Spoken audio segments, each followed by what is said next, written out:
Students, in this video lecture, we will do some theorem based on order of an element of a group. Theorem first. हमारी ये theorem first क्या कहती है? The order of an element, every element of a finite group. ये कह रही है कि अगर कोई हमें फाइनाइट ग्रुप दिया हुआ है, फाइनाइट ग्रुप का मतलब क्या होता है कि जो ग्रुप के एलिमेंट्स हैं वो फाइनाइट होने चाहिए. Number of elements in a group is finite. मान लो अगर मैं नेचुरल नंबर का सेट लेती हूं और वो ग्रुप फॉर्म करे किसी के साथ, या फिर हम इंटीजर का ले लेते हैं, integer under addition form a group. लेकिन जो सेट ऑफ इंटीजर है z, वो क्या है? इनफाइनाइट है. क्यों? उसके अंदर इनफाइनाइट नंबर ऑफ एलिमेंट है जो कि हम काउंट नहीं कर सकते. तो इसका मतलब वो इनफाइनाइट ऑर्डर का ग्रुप है. लेकिन अगर कोई हमने मान लो ग्रुप लिया 1 -1 iota minus iota under multiplication, ये ग्रुप फॉर्म करता है. तो इसमें क्या है? 4 एलिमेंट्स है. तो इसका मतलब ये क्या है? फाइनाइट ग्रुप है जिसमें 4 एलिमेंट्स है. तो फाइनाइट ग्रुप में हम नंबर ऑफ एलिमेंट जो होते हैं वो फाइनाइट होते हैं.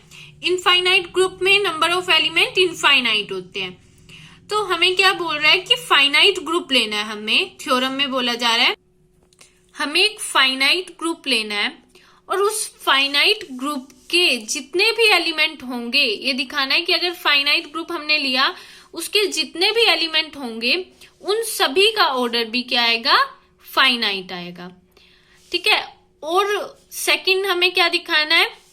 जो ऑर्डर आएगा इसके फाइनाइट ग्रुप के एलिमेंट्स का, वो हमेशा छोटा होगा ऑर्डर ऑफ फाइनाइट ग्रुप. जो ऑर्डर होगा फाइनाइट ग्रुप का उससे हमेशा छोटा होगा या फिर इक्वल होगा. सबसे पहले हम प्रूव करेंगे कि जो फाइनाइट ग्रुप है उसके हर एलिमेंट का ऑर्डर फाइनाइट होता है. अब इसे हम प्रूव कैसे करेंगे? सबसे पहले तो हम क्या ले लेंगे कि हमारे पास एक फाइनाइट ग्रुप है, उसका कोई भी एलिमेंट हम उठा लेंगे, उसमें हम प्रूव कर देंगे उसका ऑर्डर क्या है? फाइनाइट है. तो अगर हम कोई भी आर्बिट्रेरी एलिमेंट पे प्रूव कर देते हैं, जी के आर्बिट्रेरी एलिमेंट पे, तो इसका मतलब सब पे वो ट्रू हो जाता है. तो हम वही करेंगे. सबसे पहले एक फाइनाइट ग्रुप हमने बना लिया कि ये जी डॉट क्या है? एक फाइनाइट ग्रुप है और ए कोई भी एलिमेंट है जी का. तो अब ये देखो, ए कोई भी अगर एलिमेंट है जी का, तो ये सारे इंटीग्रल पावर जो कि हमारा elements, integral power of an element of a group जितने भी बनेंगे ए के, वो सारे किस में बिलोंग करेंगे? जी में बिलोंग करेंगे. जी क्या है? फाइनाइट है. इसका मतलब जी के अंदर एलिमेंट्स कितने हैं? फाइनाइट है. लेकिन जो पावर्स बनेंगी, ये इंटीग्रल पावर बनेंगी, ये कितनी बनेंगी? ए के अंदर इनफाइनाइट बनेगी. एग्जाम्पल के तौर पे हम देख सकते हैं. अब जैसे ये फाइनाइट ग्रुप लिया है हमने अंडर मल्टीप्लीकेशन, ये आपको मैं एग्जाम्पल दे रही हूं. मैं क्या कहना चाह रही हूं उस थ्योरम में कि हमने अगर ये फाइनाइट ग्रुप लिया है तो हम आयोटा की पावर देखते हैं. आयोटा की अगर हम इंटीग्रल पावर्स लेंगे तो क्या बनेंगी? वो इनफाइनाइट बनेगी. लेकिन ये ग्रुप फॉर्म कर रहा है तो क्लोजर प्रॉपर्टी के अंदर जो इसकी जितनी भी पावर होगी इनफाइनाइट पावर होगी. इसका ग्रुप अगर हम बनाए इनफाइनाइट इंटीग्रल पावर का, वो क्या बनेगा आयोटा के अंदर? वो ये बनेगा. सेट अगर बनाए आयोटा, आयोटा का स्क्वायर, आयोटा का क्यूब, आयोटा का 4, उसके बाद आयोटा का 100, आयोटा का 1000, आगे ये पावर्स चलती रहेगी. लेकिन जो हमने ग्रुप लिया है वो क्या है? वो जो हमने ग्रुप लिया वो फाइनाइट है. और जो फाइनाइट ग्रुप है, और हमें पता है कि क्लोजर प्रॉपर्टी के अंदर अगर हम क्लोजर प्रॉपर्टी ले रहे हैं तो इसकी कितनी भी पावर ले लें, आयोटा की कितनी भी पावर, वो क्या आएगी? वो ग्रुप में बिलोंग करेगी. ग्रुप में बिलोंग करेगी. जैसे मान लो हमने पावर ले ली आयोटा रेज टू पावर 98. अब देखते हैं ये ग्रुप में बिलोंग कर रही है या नहीं. आयोटा का स्क्वायर रेज टू पावर 49 हो जाएगी. हम लिख सकते हैं 98 को कैसे लिख सकते हैं? Iota raise to power iota 98 क्या हो जाएगी, स्प्लिट होगी। 98 को कैसे लिखते हैं, 49 मल्टीप्लाई 2, तो आयोटा रेज टू पावर 2 और होल ब्रैकेट 49। लेकिन आयोटा रेज टू पावर 2 क्या होता है, -1, तो -1 की पावर 49, तो क्या आ गया, -1 आ गया। ये किस में बिलोंग कर रहा है, जी में, तभी तो ये ग्रुप बना है ना, क्योंकि ये क्लोजर प्रॉपर्टी को सेटिस्फाई करता है। तो ये जितनी भी पावर आएंगी वो सारी की सारी जी में बिलोंग करेगी। तो अब ये अगर जी में बिलोंग करेगी, लेकिन जी तो फाइनाइट है और ये इनफाइनाइट है, इसका मतलब इसमें कोई भी पावर, 2 पावर या फिर बहुत सारी पावर क्या करेंगी, रिपीट करेंगी, क्योंकि यहाँ पे 4 है और यहाँ पे इनफाइनाइट है। तो इसका मतलब इसमें, इस सेट में पावर्स क्या करेंगी, रिपीट करेंगी। अब थ्योरम में हमने यही कहा है, अगर ये सारे एलिमेंट्स जी में हैं, ए के सारे पावर्स जी में हैं, तो जी तो फाइनाइट है, since the number of element in G is finite है, तो ये सारे के सारे अलग नहीं हो सकते, क्योंकि ये इनफाइनाइट है और ये फाइनाइट है, और ये सारे किसमें, इनफाइनाइट किसमें बिलोंग कर रहे हैं, ये फाइनाइट में। तो इसका मतलब ये सारे के सारे डिस्टिंक्ट नहीं हो सकते, अलग नहीं हो सकते, ये कोई ना कोई इक्वल जरूर होंगे, ये सारे इक्वल जरूर होंगे। तो ये क्या मान लिया हमने, 2 इक्वल है, ए m1 और ए m2 क्या है, इक्वल है, और m1 हमने m2 से बड़ा ले लिया।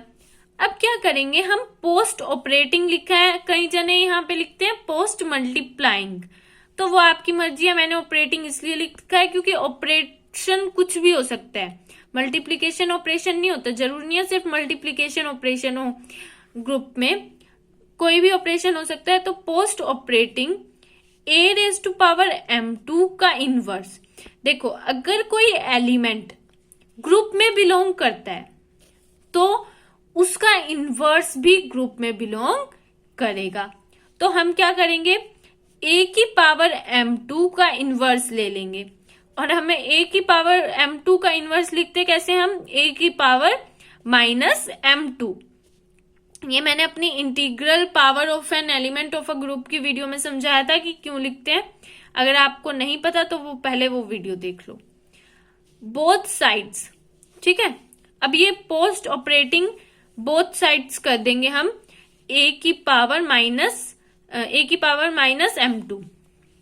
अब जैसे ही हम पोस्ट ऑपरेट करेंगे दोनों साइड इसको, यहां पे क्या बन जाएगा, ये आइडेंटिटी बन जाएगा, ए नोट बन जाएगा। ए नोट क्या समझाया था मैंने आपको, ई होता है, ए नोट का मतलब होता है ई, तो ये क्या बन जाएगा, आइडेंटिटी। लेकिन इधर देखो m1 ए रेस्ट पावर -m2, देखो यहाँ पे मल्टीप्लीकेशन की वजह से नहीं होंगे ये दोनों इक्वल, ये जो a raised to power m1 -m2 आ जाएगा यहाँ पे, a raise to power m1 a raise to power -m2 equals to a naught a raise to power 0, तो m1 -m2 equals to identity. लेकिन जो ये m1 -m2 होगा ये किसी m के तो इक्वल होगा। अगर हम पावर्स की बात करते हैं तो वो सारे ऑपरेशन इसमें लगते हैं जो पावर्स में लगते हैं। तो m1 -m2 क्या आएगा, m, तो a raise to power m क्या हो जाएगा, आइडेंटिटी हो जाएगा। और m क्या है, m क्या है, एक इंटीजर है, पॉजिटिव इंटीजर है, तो इसका मतलब ऑर्डर m, a का ऑर्डर क्या मिल गया हमें, m मिल गया। हमें क्या ढूंढना था, a का ऑर्डर ढूंढना था, और a कोई भी आर्बिट्ररी एलिमेंट था ग्रुप का, फाइनाइट ग्रुप का, तो उसका ऑर्डर मिल जाएगा हमें। और वो जो भी ऑर्डर होगा वो या तो m के इक्वल होगा या फिर m से छोटा होगा, ठीक है। There exist a positive integer m such that a raise to power m equals to e, कम से कम हमें एक तो ऐसा मिल गया, तो हम कह सकते हैं कि ऑर्डर ऑफ a हमें मिलेगा, और ऑर्डर ऑफ a या तो m के इक्वल होगा या फिर m से छोटा होगा। Order of a is finite, हमें यही प्रूव करना था फर्स्ट में, हमें यही प्रूव करना था कि ऑर्डर ऑफ कोई भी एलिमेंट जो कि फाइनाइट ग्रुप में है उसका अगर हम ऑर्डर निकालेंगे वो भी क्या आएगा, फाइनाइट।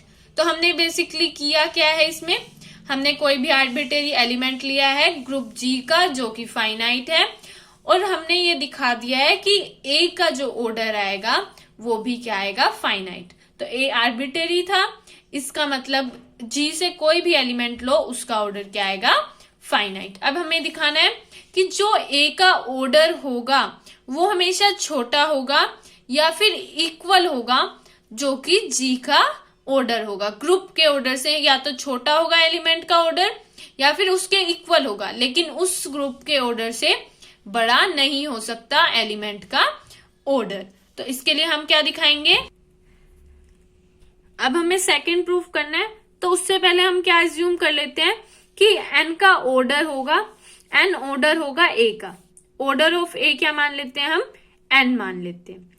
तो अगर ऑर्डर ऑफ ए एन होगा तो a raise to power n equals to e होगा। तो a raise to power n से पहले की जितनी भी पावर्स हैं, अगर हम ये दिखा दें कि ये सारी पावर्स जितनी भी आएंगी ये सारे एलिमेंट्स अलग अलग आएंगे, कोई भी एलिमेंट, दो एलिमेंट इक्वल नहीं होंगे, तो इसका मतलब ये सारे एलिमेंट किस में बिलोंग करेंगे, जी में बिलोंग करेंगे।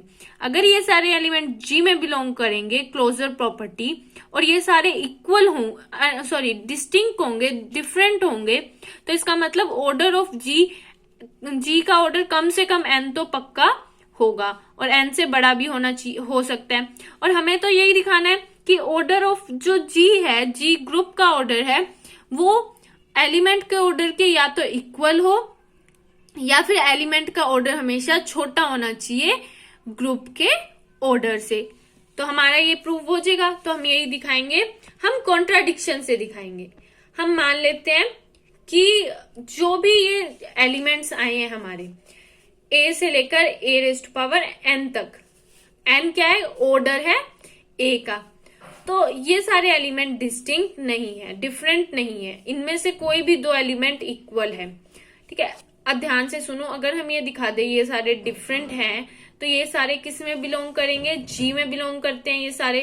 और अगर ये डिफरेंट हैं और ये सारे जी में बिलोंग करेंगे बाय क्लोजर प्रॉपर्टी, तो ये सारे जितने भी एलिमेंट होंगे वो एन एलिमेंट है ये, तो कम से कम जी का ऑर्डर एन तो पक्का हो जाएगा। यही हमें दिखाना है कि ये सारे डिस्टिंक्ट है। तो हम मान के चल रहे हैं ये सारे डिस्टिंक्ट नहीं है, सारे इनमें से कोई ना कोई दो एलिमेंट तो पक्का इक्वल है। तो हम ले लेते हैं a raise to power i equals to a raise to power j, और आई और जे जो है वो कहां से कहां तक है, वो 1 से लेकर n तक है, यहाँ पे n तक है, 1 से लेकर n तक ले रहे हैं हम पावर, तो ये 1 से n के बीच में है आई और जे, और ये क्या है, इक्वल है। तो अगर ये दोनों इक्वल हैं तो हम मान रहे हैं कि आई बड़ा है जे से। आप कोई भी मान सकते हो, जे बड़ा है आई से या आई बड़ा जे से, मैंने आई बड़ा है जे ये माना है यहाँ पे। अब हम करेंगे पोस्ट ऑपरेटिंग। पोस्ट ऑपरेटिंग क्या होता है, इसके इधर बाद में। तो a raise to power minus जे हम पोस्ट ऑपरेट करेंगे दोनों साइड, इस साइड भी इस साइड भी। हम अगर पोस्ट ऑपरेटिंग करें तो ये दोनों, यहाँ पे तो ई आ जाएगा, आइडेंटिटी बन जाएगा, हमें पता है। और यहाँ पे क्या बन जाएगा, a raise to power i minus j. और आई माइनस जे जो होगा, आई माइनस जे वो आई से तो छोटा आएगा, क्योंकि आई बड़ा लिया हमने जे से, तो आई से तो छोटा होगा ना आई माइनस जे। और आई और जे खुद एन से छोटे हैं, तो आई माइनस जे भी तो एन से छोटा ही होगा। ठीक है, तो मान लेते हैं हम आई माइनस जे क्या है, आर है। इसका मतलब a raise to power r equals to identity हो जाएगा। लेकिन आर क्या है, एन से छोटा है, एन से छोटा है आर। और हमने क्या माना था कि एन क्या है, ऑर्डर ऑफ ए है। और अगर ऑर्डर ऑफ ए एन है तो इसका मतलब ये लीस्ट पॉजिटिव इंटीजर ऐसा है जिसकी पावर करने पे ई आ रहा है, और सबकी जिसकी जितनी भी पावर करोगे वो एन से बड़ी होनी चाहिए जिसके लिए ई आएगा। लेकिन यहाँ पे तो एन से छोटा एक नंबर मिल गया हमें आर, जिसकी पावर करने पे ई आ रहा है। ये तो कॉन्ट्राडिक्शन होगी कि भाई ऑर्डर ऑफ ए तो एन है और n से भी छोटा हमें एक एलिमेंट मिल गया जिसकी पावर करने पे e आ रहा है, विच इज अ कॉन्ट्राडिक्शन, क्योंकि ऑर्डर ऑफ a तो n है। तो ये सारे क्या प्रूव हो गया हम क्या लेके चले थे, हम लेके चले थे कि सारे डिस्टिंक्ट एलिमेंट है, लेकिन हमें कॉन्ट्राडिक्शन मिल गई तो हम क्या कह देंगे, सारे डिस्टिंक्ट एलिमेंट नहीं है, हम ये लेके चले थे नॉट डिस्टिंक्ट एलिमेंट, ठीक है। लेकिन हमें क्या मिल गए, कॉन्ट्राडिक्शन मिल गई, तो हम कह देंगे ये सारे क्या है, डिस्टिंक्ट एलिमेंट हैं। अगर ये सारे डिस्टिंक्ट एलिमेंट है, ये जी में होंगे, तो सपोज दैट, अब हम सपोज करेंगे, ये suppose that a greater than, a का ऑर्डर बड़ा है जी के ऑर्डर से, इसका मतलब ए का ऑर्डर ऑफ जी क्या है, छोटा है एन से। इसका मतलब क्या हो गया कि नंबर ऑफ एलिमेंट जो है जी में वो कम है एन से, ठीक है, number of total element n से छोटे हैं।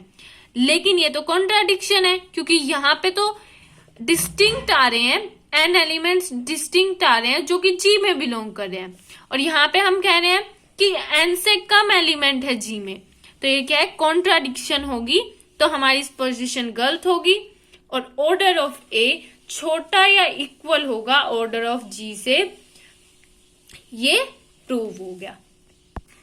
हमने किया क्या, एक बार फटाफट देख लेते हैं। हमने माना कि फाइनाइट, हमें प्रूव करना था कि अगर कोई फाइनाइट ग्रुप दिया हुआ हो तो उसका अगर कोई एलिमेंट लेंगे, उसका ऑर्डर निकाल लेंगे, फाइनाइट ग्रुप का कोई भी एलिमेंट लेंगे, उसका ऑर्डर भी क्या आएगा, फाइनाइट आएगा।